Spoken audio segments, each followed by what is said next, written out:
President of m.Care. With me today is Sarah Flora, Vice President of Business Development for m.Care, in the second of our series around m.Care and what's going on with the industry and getting it from Sarah's perspective. Which leads me to my first question today, and by the way, welcome. Thank you for having me again. So, the m.Care platform has a lot to it, but when you boil it down, there's some key differentiators that really set us apart from others in the industry. Can you kind of articulate that in your own words? Yeah, absolutely. Really, the m.Care platform is not a one-size-fits-all platform. Our platform is adaptable to fit the needs of our customer.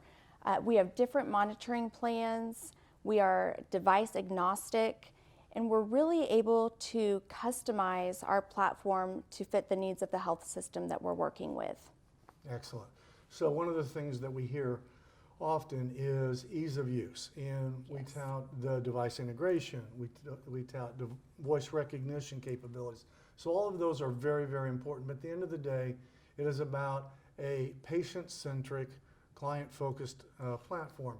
So as you're out talking to executives and presenting the platform, where do you like to hone in the most? What's really important to you? What do you think resonates the most with your audience? Yes. So my personal favorite part of the platform is how we're able to engage with the patient.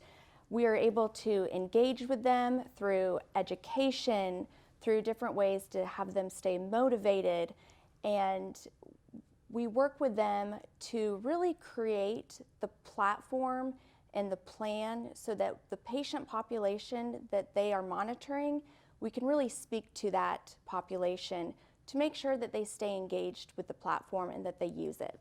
In our first podcast series, we talked about the impact of the COVID virus on the healthcare industry, on technology. Now let's fast forward a couple years. Where do you see the industry as it relates to healthcare delivery, as it relates to technology? Where do you see it in the next 2 to 3 years? Yep. From the conversations that I've been having with healthcare executives, with physicians, and even with patients, it's changing. Right. Patients are demanding price transparency, better access to care. Providers are being tasked with making sure that procedures are done in the correct setting. Payers are really pushing providers for value-based care. Everything is becoming technology-enabled, data-driven, with really the patient at the center this time. Really outcome-based. Patients are really in charge of their health more than ever. That's why our platform is so important for health systems and providers to use, so that they're able to make sure that their patient is adhering to their plans, that they're taking their medication, and that they're doing what they need to do to stay healthy and to not get readmitted to the hospital, so that the physicians and the health systems aren't penalized if the patient isn't adhering to their plans at home. Excellent. Yep. Couldn't agree more. So last question. It all sounds great in theory, but I can see where my daughter, even us, we're very comfortable with technology. What about the senior population? Is it something that they're going to be able to use going forward? Yeah, absolutely. One of the great things with the m.Care platform is that the way it's viewed on a phone or a tablet is that it's really customized for that audience. So if we're working with a senior population, critical care population, we make sure that the motif on the app is going to resonate with them.